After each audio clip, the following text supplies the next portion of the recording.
এই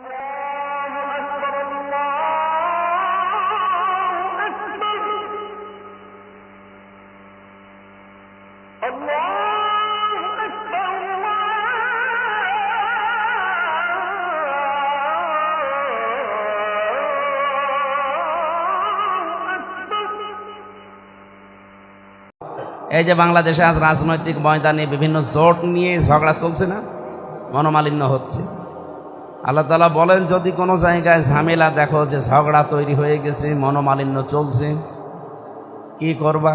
ফি সাজ্ঞে, পৃথিবীর যে কোনো বিষয় এখন জোট নিয়ে ঝগড়া চলছে, আসন ভাগাভাগি নিয়ে, এটা চলছে কিনা বলে। এর সমাধান যদি কোরআনে না থাকে তাহলে কোরআন কেমন? কোরআনে থাকা লাগবে না এর সমাধান?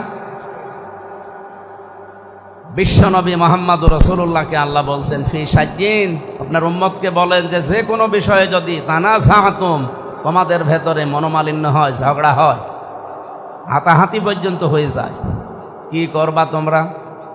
ফারুদ্দুহু, তোমরা ফিরে যাও ইলাল্লাহি ওয়ার রাসূলি, আল্লাহ এবং তার রাসূলের বিধানের দিকে। আপনি এখন কোরআনে খোঁজ করে দেখবেন আল্লাহ রাসূলের বিধানে এই আসন বন্টন নিয়ে কোনো কথা আছে কিনা। সূরা হুজুরাতে পাবেন। কি করে আপনি আসন বন্টন করবেন, মানুষের ভেতরে দায়িত্ব ভাগ করবেন, এই নিয়মটা সূরা হুজুরাতে দেওয়া আছে। আমার মনে হয় এখন যে ঝামেলা চলছে এটা সূরা হুজুরাত যদি আমরা পড়িয়ে যদি বিশ্বাস করতাম এই ঝামেলা থাকতো না। কিন্তু এখন কিছু মানুষ ওই যে মানে সব মানি তাল গাছ, এইটা করলে তো কিয়ামত হয়ে যাবে। এই জন্য যারা আছে 10 দল হোক, 11 দল হোক আর 20 দল হোক, সবাইকে বলবো যাদের এরকম সমস্যা হবে বা পড়বেন, যেহেতু এখন 11 দল সমস্যায় পড়েছে, আগামীতে তো 20 দলও সমস্যায় পড়তে পারে না, পারে না? 14 দল ছিল, তাদেরও সমস্যা ছিল না? যদি এরকম সমস্যা 20 দলের, 14 দলের, 11 দলের হয়ে থাকে, আল্লাহ বলেন আমার নিয়মে আসো, ইন কুনতুম তুমিনুনা বিল্লাহি ওয়াল ইয়াউমিল আখির, যদি আল্লাহ এবং পরকালে বিশ্বাস করে থাকো। আমাদের বিশ্বাস আছে তো? হ্যাঁ, যাদের বিশ্বাস আছে তাদের এই ফর্মুলায় যাওয়া লাগবে, তাছাড়া সমাধান করার কোনো বুদ্ধি নেই। যালিকা খায়রু ওয়া আহসানু তাওয়িলা, এইটাই তোমাদের জন্য উত্তম ফায়সালা। কারণ এই ফায়সালা আমির হামজা দেয় কে? বিশ্বনবী মুহাম্মদুর রাসূলুল্লাহকে আল্লাহ ধরা দেখলেন যে অশান্ত, এ শান্ত করা লাগবে। নিয়ে গেলেন এখান থেকে বোরাকে করে সিদরাতুল মুনতাহা পর্যন্ত। সিদরাতুন শব্দের শাব্দিক অর্থ বড়ই গাছ, বড়ই চেনেন? কুল, কুল, কুল গাছ। আর মুনতাহা মানে শেষ সীমানা। এখানে নিয়ে জিবরাইল থেমে গেছে। ওখান থেকে আরেকটা জান এসেছে, কুদরতের বিছানা বলা হয়, তার নাম রফরফ। কোরআনে সূরা রহমানের ভেতরে আল্লাহ এই শব্দটা দিয়েছেন, মুত্তাকিইনা আলা রফরফিন খুদরি ওয়া আবকারিন হিসান। মুত্তাকিরা কিয়ামতের দিন এই যে রফরফ নামক একটা জান, কুদরতের বিছানা, এর গতি এই বোরাকের চাইতেও আরো বেশি। বোরাক যায় এক এক সেকেন্ডে 1,86,000 মাইল সেকেন্ডে, আর ওইটা এর কমপক্ষে 27 গুণ বেশি দ্রুত গতি সম্পন্ন একটা বিছানা, রফরফ নাম। কিয়ামতের দিন আল্লাহ মানুষকে যখন জান্নাতে দেবে, জান্নাতি বান্দা বান্দি যারা মুত্তাকি, তাদেরকে এই রফরফ নামক বিছানায় চড়িয়ে জান্নাত পর্যন্ত পৌঁছে। নবীজি একা ওঠেন নাই, আমরা উঠতে পারবো যদি আমাদের যোগ্যতা ওইরকম হয়।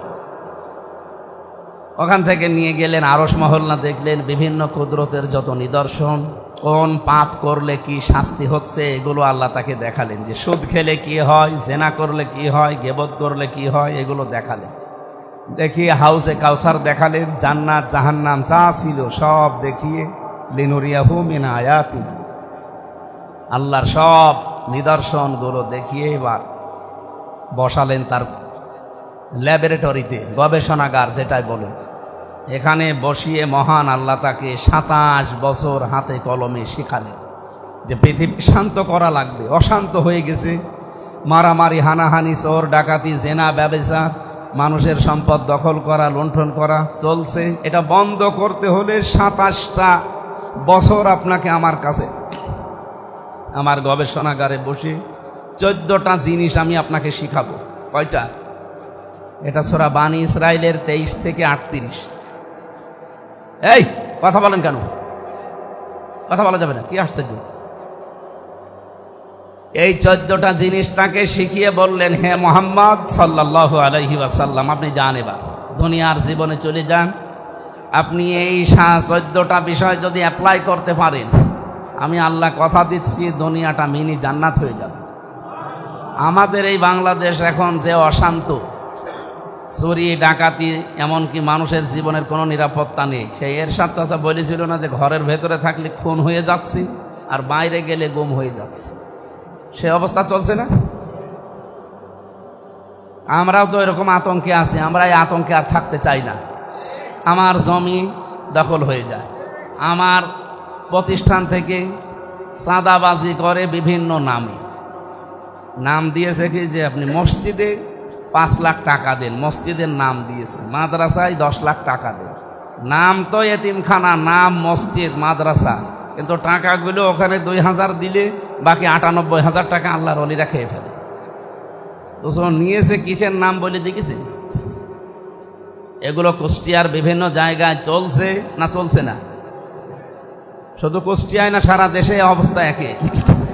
এগুলো যারা করছেন এটা বন্ধ হওয়ার জন্য এই রজব মাসের এই 26 তারিখে, আজকে রাতেই নবীকে আল্লাহ নিয়েছিলেন। এই রাতে আমাদের শিক্ষা নেওয়া দরকার আগামীর বাংলাদেশে এই 14টা কর্মসূচির আলোকে সাজানো। যারা সাজাতে চায় আমরা তাদের সাথে আছি, যারা সাজাতে চায় না তারা এই মসজিদে নামাজ পড়েই কি আর নামাজ না পড়েই কি। নবীজিকে আল্লাহ এবার 3টা জিনিস হাদিয়া দিলেন। কয়টা? নাম্বারে তাকে হাদিয়া দিয়েছিলেন 50 ওয়াক্ত নামাজ।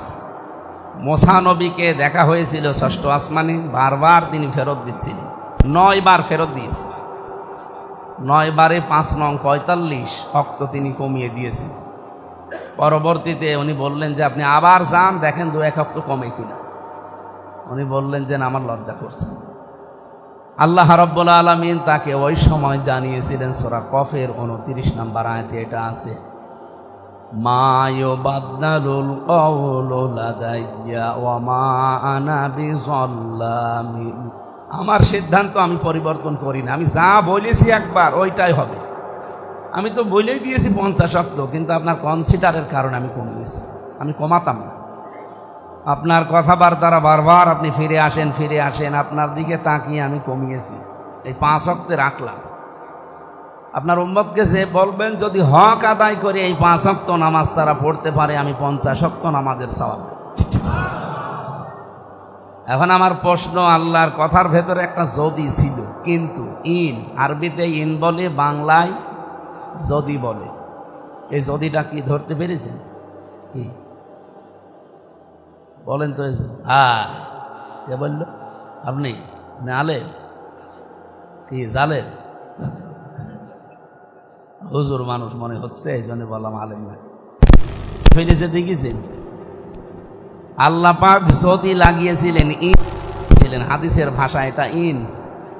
হে নবী, উম্মতদেরকে যে বলবেন আমি তো 50 ওয়াক্তই লিখে দিয়েছি, তাম্মাত কালিমাতু রব্বিকা সিদকা ওয়া আদলা লা মুবাদদিলা লিকালিমাতি। আমার কথার কোনো নড়নচড়ন নেই, কোনো পরিবর্তন নেই। আমি যা বলি একবার ওইটাই ফাইনাল। কিন্তু শুধু আপনার কনসিডারের কারণে, আপনি আমার হাবিব। কি আমি হাবিব? আমি আপনার সন্তুষ্টির জন্য সব করতে পারি, এই জন্যই তো আপনাকে আমি হাবিব বলে ডাক দিয়েছি। বন্ধু, হাবিব শব্দের শাব্দিক অর্থ হচ্ছে বন্ধু। হাবিব মানে কি? আমি বন্ধুর প্রায় 33টা শব্দ পেয়েছি আরবিতে। হাবিব মানে বন্ধু, রফিক মানে বন্ধু, খলিল মানে বন্ধু, জার মানে বন্ধু, সাদিক মানে বন্ধু, আশিক মানে বন্ধু, অলি মানে বন্ধু। এরকম আমার সব মনে নেই, আমি 33টা পেয়েছিলাম। এক একটা বন্ধুর আবার আলাদা আলাদা শব্দের ব্যাখ্যা আছে। হাবিব বলা হয় ওই বন্ধুকে যে বন্ধুর জন্য আল্লাহ সব করতে পারে। এজন্য পৃথিবীর কোনো নবীকে হাবিব বলা হয় না, শুধুমাত্র মুহাম্মাদুর রাসূলুল্লাহকে আল্লাহ আদর করে ডাক দিয়েছেন হাবিব। ইব্রাহিম নবীকে আল্লাহ ডাক দিয়েছিলেন কি বলে? খলিল মানে কি? বন্ধু। খলিল কোন বন্ধু? ওনাকে হাবিবের মর্যাদায় নিয়ে আসতে পারবেন না। খলিল মানে ওই বন্ধু যেই বন্ধু আল্লাহর জন্য সব করতে পারে। ইব্রাহিম নবী তার জীবনে 50টা পরীক্ষা দিয়েছেন, একটা পরীক্ষায়ও তিনি ফেল করেনি। আল্লাহ যখন যে পরীক্ষা নিয়েছে প্রতিটি পরীক্ষায় 100 মার্ক নিয়ে তিনি পাশ করেছেন। এ কারণে তারকে আল্লাহ কি নাম দিয়েছেন? আত্তাখাযাল্লাহু ইব্রাহিমা খলিলা, আপনাকে আমি খলিল হিসাবে মেনে নিলাম। 3 নম্বরে রফিক মানেও বন্ধু। এ কোন বন্ধু? এক বন্ধু বিপদে পড়েছে, আর এক বন্ধু জীবন দিয়ে হলেও তাকে বাঁচায়, এটার নাম হচ্ছে রফিক। কিন্তু যে বন্ধু বিপদে পড়েছে ওরে দেখলে ও পালায়, এটার নাম রফিক না। যেন বন্ধুর প্রতিটা শব্দর আলাদা আলাদা ব্যাখ্যা 33টা করলে ভালো হতো, আমার কাছে নোট করা আছে। তা আমি এখান থেকে, যেহেতু আপনি হাবিব, আপনার জন্য আমি সব করেছি, সবই করব। এখন আপনাকে আমি বললাম, যদি আপনার উম্মতেরা, আবার বলছি কি জানো, যদি, আবার বলেন, আর একবার বলেন, যদি আপনার উম্মতেরা 5 ওয়াক্ত নামাজ হক আদায় করে পড়তে পারে, আমি গ্যারান্টি দিয়ে দিলাম 50 ওয়াক্ত নামাজের সওয়াব প্রতিদিন দেব। এখন প্রশ্নই তো এইটা যে আমার এই হক আদায় করে নামাজ পড়া, এটা আবার কি? নামাজ পড়লে আপনি মুসল্লি না, বিষয়টা এমন না। ফাওয়াইলুল লিল মুসাল্লিন আছে কোরআনে। ওই সমস্ত মুসল্লিরা ধ্বংস হয়ে যায়, ওদের জন্য আক্ষেপ, আফসোস, নামাজ পড়েও আল্লাহ বলেন ধ্বংস হয়ে যায়। কোন মুসল্লি তারা? আল্লাযীনা হুম আন সালাতিহিম সাহুন, যারা নামাজ পড়ে ঠিক কিন্তু নামাজের ভেতরে সাহুন। সাহুন শব্দের অর্থ 4টা। কয়টা? এই 4টা বিষয় যদি নামাজের ভেতরে আপনার পাওয়া যায়, আপনার নামাজ হচ্ছে না। আমার এই বিষয়টা আলোচনা করা খুব দরকার ছিল, কিন্তু সময় তো আমার হাতে নেই। করবো না শেষ করে দেব। নামাজের পরে একটা জানাজা আছে, ওইটা আবার ধরা লাগবে। এই জন্য করেন, আমি তো করলে এখনো 5 ঘন্টা করতে পারবো, করলে তো হচ্ছে না সব। আমার ওই নামাজটা ধরার জন্য যে এই ঘড়ি ঠিক আছে, আমার মনে হয় এখন আর টানা ঠিক হচ্ছে না। এই 4টা শর্ত, এরপরে আরো 2টা হাদিয়া বাকি আছে। এটা বলে মেনে নিতে পারবেন তো? একটাই বলছি, 1, 2, 3 বাদ দিলাম, 4 নাম্বারটা বলছি, কারণ এটাই খুব বেশি দরকার এখন। আপনি যার পেছনে নামাজ পড়বেন, ওই লোকটা আপনার চাইতে কমপক্ষে ভালো হওয়া লাগবে। এই মসজিদের যিনি ইমাম আছে, এটা তো নাকি এইটা, এনার মাথা থেকে পা পর্যন্ত আমরা কিন্তু দেখে নিয়েছি। আপনার বাড়ি কোথায়? সাতক্ষীরা থেকে এসেছে ইমামতি করছে, মাথা থেকে পা পর্যন্ত দেখে নিয়েছি। যদি দাড়ি কাটা থাকতো নিতাম? কুষ্টিয়ার মানুষ নিতেন বলেন? এমনকি খোঁজ খবরও আমরা নিয়েছি যে ওনার বউ পর্দায় থাকে কিনা। যদি শুনতাম যে ওনার বউ এনজিও চাকরি করে, বলতাম ও ইমামতি হবে না। বা ওনার বউ বেপর্দায় চলে, ওনারে আমরা ইমামতিতে নিতাম। কুষ্টিয়াবাসীর রেকর্ড হচ্ছে, কিন্তু এ শুধু সদর থানায় থাকবে না, এ সারা বাংলাদেশে চলে যাচ্ছে। সাতক্ষীরা থেকে আল্লাহরে বান্দা একজন আলেম মানুষ এসেছে, ওনার মাথা থেকে পা পর্যন্ত দেখে নিলাম, সুন্নতের পাবন্দি পুরাটা। এমনকি ওনার পরিবার পর্দায় থাকে কিনা এটাও দেখে নিলাম। আপনি এখন বলেন, এখন সকালবেলা ফজরের নামাজ পড়তে এসে যদি দেখেন যে উনি দাড়ি কেটে সফা নামাজ পড়বেন, কি বলবেন? হুজুর আপনি দাড়ি কাটলেন কেন? উনি যদি বলে, আরে বেটা তোরও তো দাড়ি নেই, তুই তো সকালবেলা সেভ করে এসেছিস, কি বলবে ওই দাড়ি কাটা মুসল্লি? হুজুর দাড়ি ছাড়া মুসল্লি হওয়া যায়, কিন্তু দাড়ি ছাড়া ইমাম হওয়া যাবে না। এই সিস্টেম আমাদের বাংলাদেশে আছে? নেই। কিছু কিছু এলাকায় আছে, কিন্তু আমাদের এই সমস্ত খুলনা, বরিশাল এই বিভাগগুলোতে নেই। দাড়ি কাটা মানুষ না, বিড়ি খাওয়া মানুষ যদি মসজিদ ঝাড় দেয় তাও ঝাড় দিতে দেয় না। কিন্তু অনেক এলাকায় বাংলাদেশে আমি পেয়েছি, ওরা বিড়ি খেয়ে নামাজও পড়ায়। আপনি চট্টগ্রামে যান, সিলেটে যান, একজন আলেম পেয়েছিলাম, মৌলানা, আমার আগে বক্তব্য দেবে, বিড়ি খেয়ে ফেলে দিয়ে না হামাদু, কি গো ও কি খেয়ে গেল, অথচ বিশাল এক হুজুর, আমার কাছে ভাইরাল ছবি আছে। তো ওই এলাকার জন্য, চট্টগ্রাম আর সিলেটের জন্য বিড়ি সিগারেট এগুলোর মাসলা মাসাইল একটু আলাদা। কিন্তু আমাদের এই সমস্ত বিভাগে, বিশেষ করে রাজশাহী, এই খুলনা বিভাগের পরে বরিশাল, এইগুলো এলাকায় যদি কেউ ইমামতি করে, বিড়ি খাওয়া ইমাম না, মুয়াজ্জিন না, মুসল্লি হলেও তার সমস্যা আছে। আমার প্রশ্ন হচ্ছে, হক আদায় করে নামাজ আমরা পড়তে চাই, 50 ওয়াক্ত নামাজের সওয়াব নিতে চাই, এমনকি হাউসে কাউসার নবীর হাতে খেতে চাই, ঠিক আছে তো? তাহলে 1, 2, 3 কিন্তু আমি বলি নাই, ওগুলো আমরা সময় পেলে কোনো জায়গায় বলবো। তো 4 নাম্বারটা বললাম এই যে আমার চাইতে ওনার সুন্নতের পাবন্দি এবং সব দিক থেকে যোগ্যতা বেশি হওয়া লাগবে, তারপরে ওনার পেছনে আমার নামাজ হক আদায় করে হবে। এখন এটা শুধু খালি এই মসজিদের ভেতরেই শেষ? ওয়াজআলনা লিল মুত্তাকিনা ইমামা বলা হয় না? এটা নামাজের ভেতরে দেখবেন, নামাজের পরেই ইমাম সাহেবরা পড়ে অনেকে, ওয়াজআলনা লিল মুত্তাকিনা ইমামা, হে আল্লাহ তুমি আমাদের মুত্তাকিদের নেতা বানাও। কাদের নেতা?